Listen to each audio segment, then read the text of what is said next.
world, people sacrificed lambs to make peace with God. Today, we sacrifice our peace to gain other people's approval. Welcome to the Sebcast, home of the #1 network for your life. Here we turn our beloved stories on their heads, look at what history might have overlooked, and discover together how Jesus invites us into a greater story where we live, work, and play. The altar has changed, the need has not. We no longer sacrifice animals, but we sacrifice our humanity for likes, for reaction, for relevance, for position, for identity.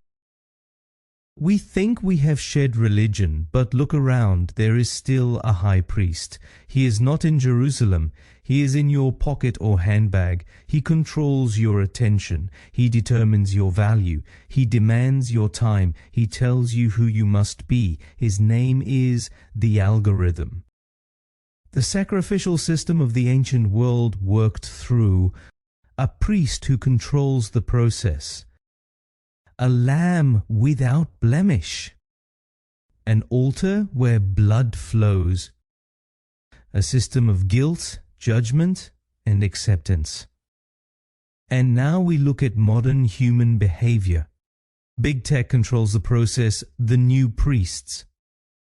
I must be intact and sculptor perfect for the feed. The altar is my screen, and the sacrifice is my peace. I live in a system of comparison, shame, perfection, and never enough.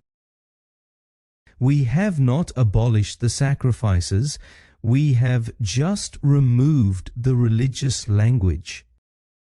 But the soul recognizes it, because the soul wants peace, and if you do not know that the Lamb has come, you will still sacrifice yourself for approval. Have you ever felt you live for something that does not love you? Have you ever given energy, time, attention, your self-image, and in the end you just walked out exhausted, empty, scared, or inferior? Have you ever compared, performed, posted, fallen out for the image, but the inner person in you keeps being hungry? It is not because you have a technology problem, you have a sacrifice problem. We sacrifice on the wrong altars.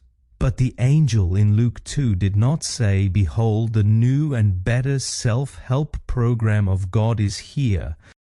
He said, "Behold, the Lamb of God who takes away the sin of the world is here."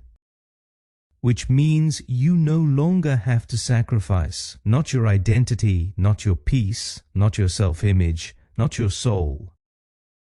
The algorithm says, do more, be better, look prettier, earn relevance.